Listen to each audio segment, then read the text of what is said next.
महाराज जी, कोई भी काम में मन नहीं लगता, मन इधर उधर भटकता रहता है, दिन भर इधर उधर की बातें सोचने लगते हैं। मन को कैसे शांत करें?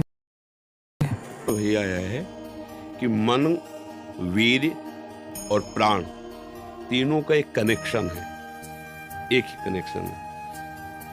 अगर हमारा वीर्य ब्रह्मचर्य ठीक है तो मन शांत और एकाग्र रहेगा और प्राण बलवान और सूक्ष्म रहेंगे। अगर वीर्य कमजोर हो गया तो मन चंचल, अशांत और प्राण स्थूल और बलहीन हो जाएंगे। स्थूल, सूक्ष्म नहीं होंगे।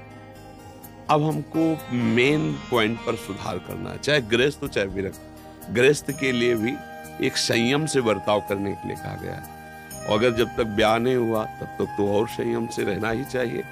अगर हम लोग वीर्य का महत्व समझने लगे, ब्रह्मचर्य का, तो हमारा जीवन काफी संकटों से निवृत्त हो सकता है।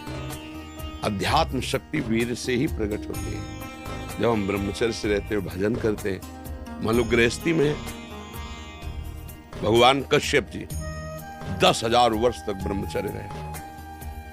फिर उन्होंने माता विनता के गर्भ में, जानते हो कौन पैदा हो? भगवान गरुड़ जी पैदा हो। कितने बलशाली, भगवान के वाहन, पूरे विश्व ब्रह्मांड को अपने एक पंखे में रख के उड़ सकते हैं। 10,000 वर्ष भजन किया, फिर गरुड़ जी पैदा हो। अगर गृहस्थी में भी है, संयम से रहकर भजन करके, फिर तो बुद्धिमान, ज्ञानवान, बलवान बालक पैदा होगा। मुझे लगता है ब्रह्मचर्य की तरफ से हमारे समाज की दृष्टि हटती चली जा रही है। मनोरंजन के भाव में वो ब्रह्मचर्य, इसलिए हमारा मन अशांत। बोलो अब इस समय आप यौवन अवस्था में, इस समय तो उत्साह रग रग में रहता है, नहीं, चेतना रग रग में रहती है। हम नए बच्चों को देखते हैं उत्साहहीन, मतलब जैसे डिप्रेशन में हो।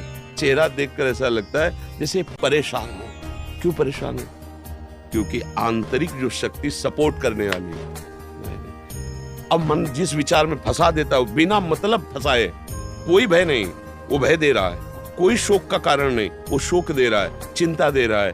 किसी भी कार्य को करो, इतना संशय पैदा कर रहा है, पता नहीं काम सफल होगा कि नहीं सफल होगा, कहीं ऐसा तो नहीं हो जाएगा, कहीं ऐसा तो, वो अशांत रखता है। और जब ब्रह्मचर्य, ऐसा कैसे हो सकता है?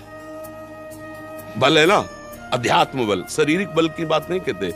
ऐसा कैसे हो सकता है? यदि एक बार ऐसा हुआ तो 1000 बार मैं प्रयास करूंगा और इस पर विजय। वो मतलब जिद्दी स्वभाव, एक निष्ठा, उसी से आती है, उसी से।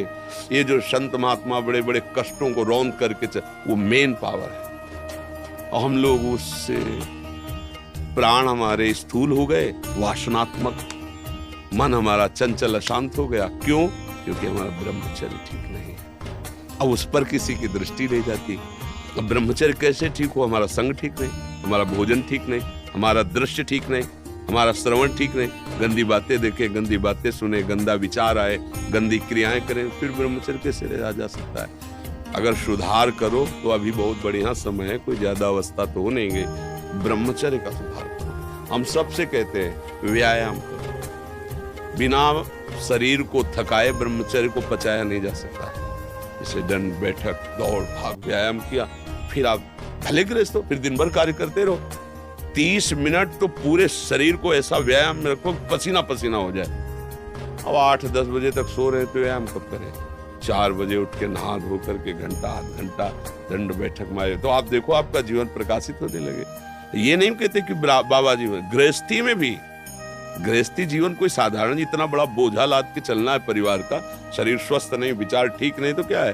अभी कुछ दिनों ऐसे अगर आचरण ढीले रहे तो शरीर ऐसे भयानक कमजोरी से युक्त हो जाएगा कि आपको सब कहेंगे प्रमादी पड़ा रहता है, कुछ करता नहीं। इसलिए संभल जाओ। ब्रह्मचर्य ही परम तप है, ब्रह्मचर्य ही परम धन है, ब्रह्मचर्य परम एकाग्रता है। एकाग्रता ब्रह्मचर्य से आती है। आंख मूंदो या खुली रखो, अगर ब्रह्मचर्य ठीक, एक शीतलता, एक गंभीरता, और जिधर दृष्टि लगा उधर एकदम चिपक जाएगी जाके। जैसे भजन में, नाम में, या आप संसारिक कार्य में बहुत अच्छा कार्य करोगे।